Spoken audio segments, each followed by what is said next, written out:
Bonjour à tous. Elle a reconnu avoir accouché seule et congelé les corps. La mère des deux bébés retrouvés dans un congélateur en Haute-Saône a été mise en examen. La quinquagénaire a également été placée en détention provisoire, indique le procureur de la République de Besançon. Les deux victimes avaient été découvertes mardi par le père des enfants et les gendarmes. Les autopsies des deux bébés seront réalisées aujourd'hui pour préciser les circonstances et la date du décès. Un homme s'évade de la Chartreuse à Dijon. Le fuyard n'est autre que celui qui avait violemment agressé une étudiante de 19 ans. C'était il y a un mois, alors qu'elle attendait le tram. La mise en cause avait été placée à l'hôpital psychiatrique, son état ayant été jugé incompatible avec la garde à vue. Hier, la sœur de la victime a indiqué sur les réseaux sociaux que l'agresseur s'était échappé. Selon la préfecture de Côte d'Or, les recherches sont en cours et les conditions exactes de la fugue restent inconnues. Annie Genevard dans le Jura ce vendredi. La ministre de l'Agriculture s'est rendue ce matin dans une exploitation à Chamblay qui avait été frappée par la dermatose nodulaire. Pour rappel, près de 71 bêtes avaient été abattues. Une visite sous le signe de la reconstruction pour échanger sur les perspectives d'avenir de la filière. Une campagne de revaccination est d'ailleurs prévue prochainement en Bourgogne-Franche-Comté. Dans l'actualité également, Sophie Adno entre dans l'histoire. 25 ans après Claudie Aigneret, elle devient la deuxième astronaute française à voyager dans l'espace. L'équipage de la mission Epsilon a décollé ce matin depuis Cap Canaveral en Floride.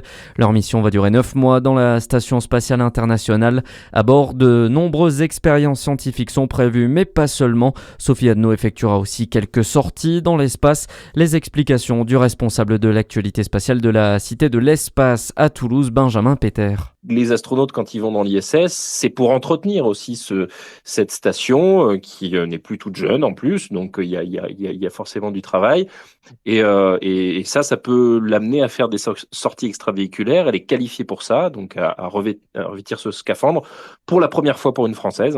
Jamais aucune Française n'a fait de sortie extravéhiculaire, et donc on espère la voir sortir en scaphandre. On sait qu'il y a du travail à faire. Il y a notamment à changer des batteries pour les panneaux solaires. Donc ça fait partie des choses qu'on attend de voir impatiemment. Emmanuel Macron a publié ce matin une vidéo de soutien à Sophie Adno avant son décollage.